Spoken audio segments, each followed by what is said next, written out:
Hi guys, good morning and happy Sunday everyone. Pupunta tayo ngayon dito sa area kung saan may nahinog na saging. Ito yung saging na tinatawag na Señorita. Ito po ay tanim ni Ermat. Yan. Ito yung mga puno. Kukunin natin yan mamaya, guys. Sarap kasi ito kainin. See? Mamaya.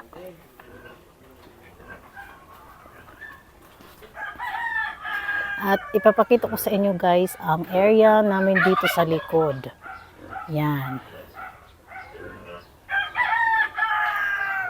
May mga tanim ding pinya, tsaka batong. Yung batong na yan, guys, is marami nang nakuha si Ermat. At binibenta niya at 10 pesos yung isang pungpong. Yan, ito yung area.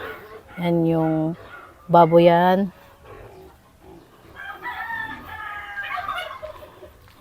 Maingay din yung pabo namin.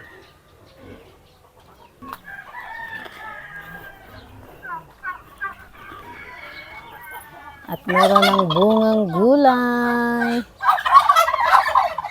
Ang mga pabo na maingay.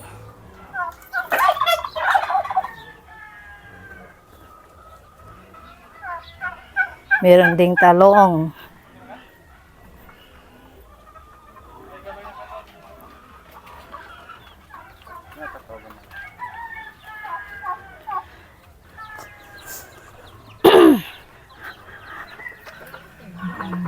Okay guys, magbahog tayo ng mga pabo at mga manok. Ganyan dito karami guys.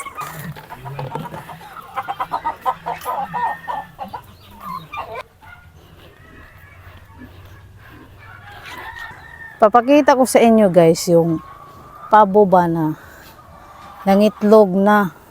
Oh. Kasi mas comfortable niya na dyan siya. Ang tawag dyan is parang naglumlum. Oh.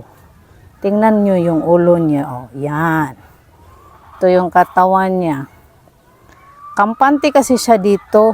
May pugaran talaga to sila. Kaso lang hindi sila comfortable. Mas comfortable nila yung ganito. Meron din kami dito ang mga manok. Yan. Makita masyado guys yung mga manok namin dito guys. Oh. Char. Ayan.